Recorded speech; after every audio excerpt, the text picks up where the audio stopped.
Ant set the tone from the jump in Game 3. He had 16 points in the first quarter, outscoring the Thunder as a team. He set the standard for the rest of the Timberwolves for the rest of the game. But before we move forward, let's just reset where this series is heading in to this Game 4. The Thunder, they hold a 2-1 lead in the Western Conference Finals after winning the first 2 games by 41 combined points. The third quarter was a key in both wins. Oklahoma City outscored Minnesota by 28 points. And Shai Gilgeous-Alexander carried the offense for the Thunder, averaging nearly 35 points in games 1 and 2. But the Timberwolves, they adjusted in Game 3, holding SGA to 14 points, his lowest scoring total in any game this season. On the other side, Anthony Edwards, he scored at least 30 in his last 2 games. Game 3, it was efficient. He joined Kevin Garnett as the only Timberwolves players with 30 points on 70% shooting in a playoff game in franchise history. But I think we can all agree that OKC is going to come out with a different type of flavor in this game. We're going to see their best shot after what we saw in this Game 3, Perk. So how can the Wolves weather this storm? Well, they got to be starving. They got to come out with the same mindset. They can't come out happy and think that, you know, OKC is not going to come out and throw an overhead right. They're going to bust them in the jaw. How is Minnesota going to respond? Are they happy with Game 3 and think they can ease into this game? Because if they do, they're going to get smoked. So I'm looking at Anthony Edwards, I'm looking at Julius Randle, and I'm looking at Rudy Gobert and Mike Conley, the leaders of this team, to set the tone. I'm very, very proud of you. Not a single cuss word in that soliloquy. Okay, way to go. So let's get that out the way. Let's get that out of the way. That's number one. Number 2, let's stop it. Number 2, let's say this. Going into Game 3, the Minnesota Timberwolves was worried about getting swept and getting sent home on their home court. Now they're worried about getting sent home the minute they get back to Oklahoma City Wednesday night. You got to win this game. You got to even this series. And if Ant-Man was the spark plug, one of the reasons why he had to step up was not just because the Minnesota Timberwolves needed him in order to win. We were looking at Ant-Man and saying, Shai Gilgeous 31 in Game 1, 38 in Game 2. Busting y'all living, you know what you gonna do about it? And we didn't see much of a response from him until Game 3.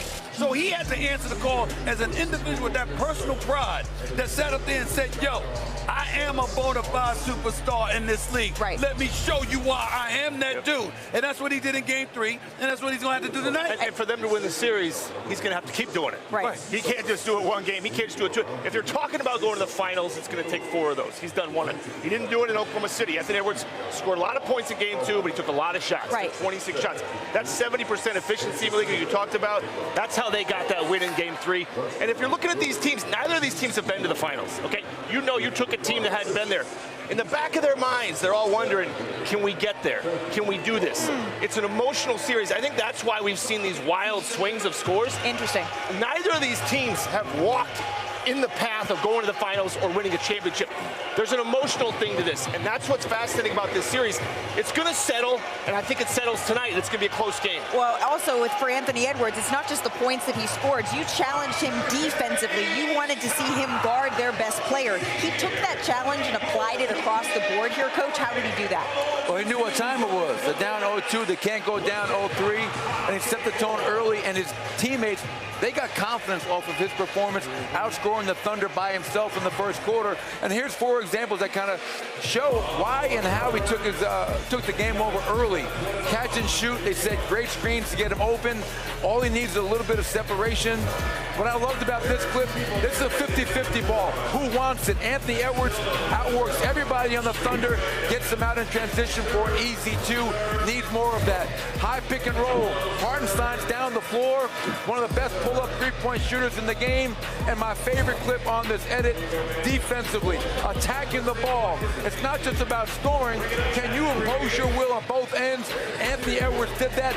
He's going to have to be even better tonight to have a chance to go back to OKC tied up 2-2. One of the things that I loved about that highlight, Coach, that you just pointed to, that highlight when Anthony Edwards had that steal early in the game, that was on Lou Dort, who has been physical with him, up in his grill, basically trying to play bully ball because we all know he's a linebacker playing basketball. That's who Lou Dort is. That's a big boy, okay? And you get physical with Ant-Man, you got to answer that call in every way.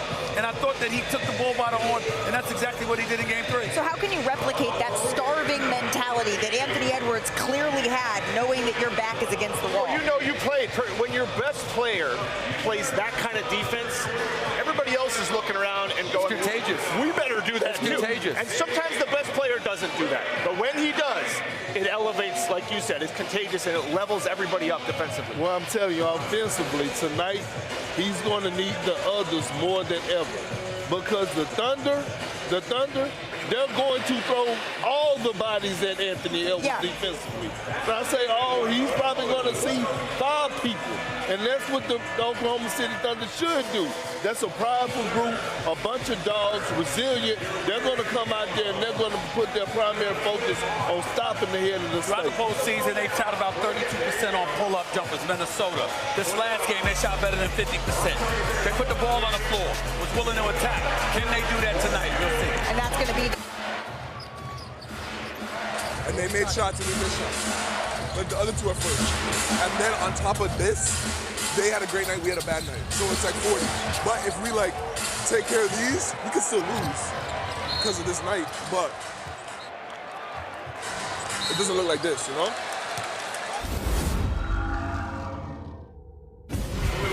I love that, Bob. On the bench, that's what he's saying to his teammates. I love the first thing he said. Basketball's a humbling thing. Yep. He sounds like a, by the way, we know how he plays. We don't get to see a lot of that, especially, this is a star, the MVP, breaking down in the middle of a really bad loss, talking to a younger player. That's tremendous. It really is. I love getting that behind-the-scenes look.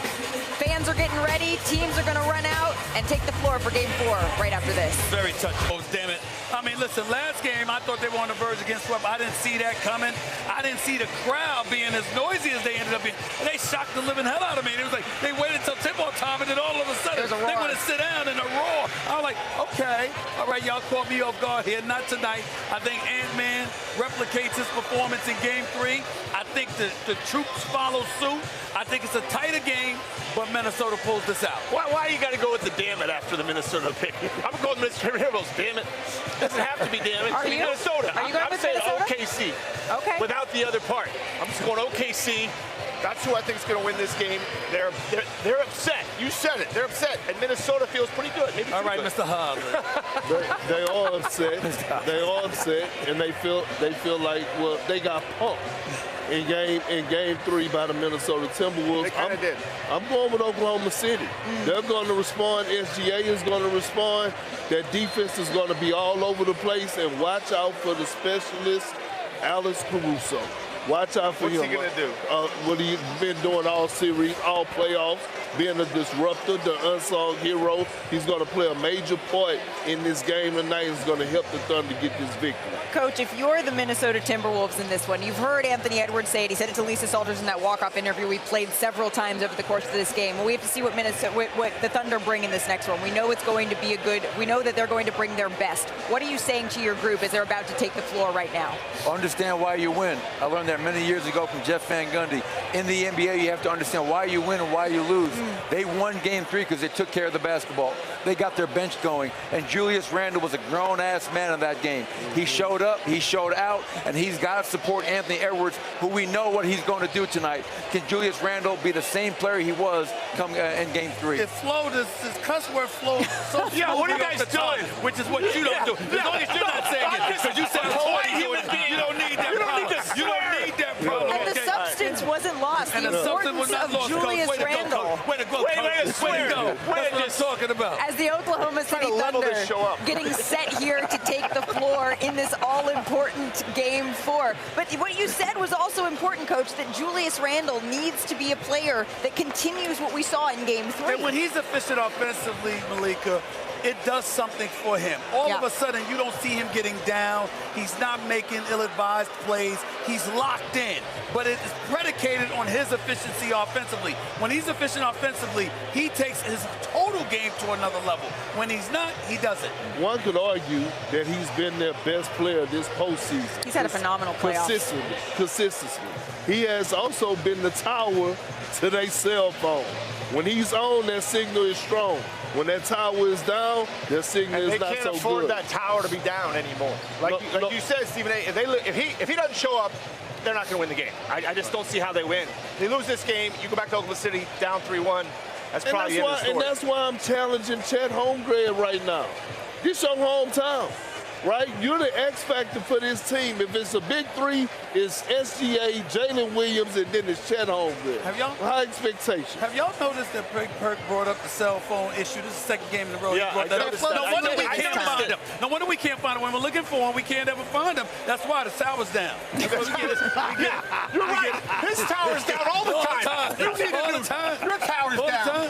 When you're looking, though, at the Thunder and their tower needing to be firing on all sides, I'm not as good at this, Perk. I don't have a Perkism for this one. But SGA, it really starts with him and the tone that he needs to set right out the gate here, Coach. Well, when you played that clip where he was talking to his guys on the bench, he said one thing: we turned it over early. Right?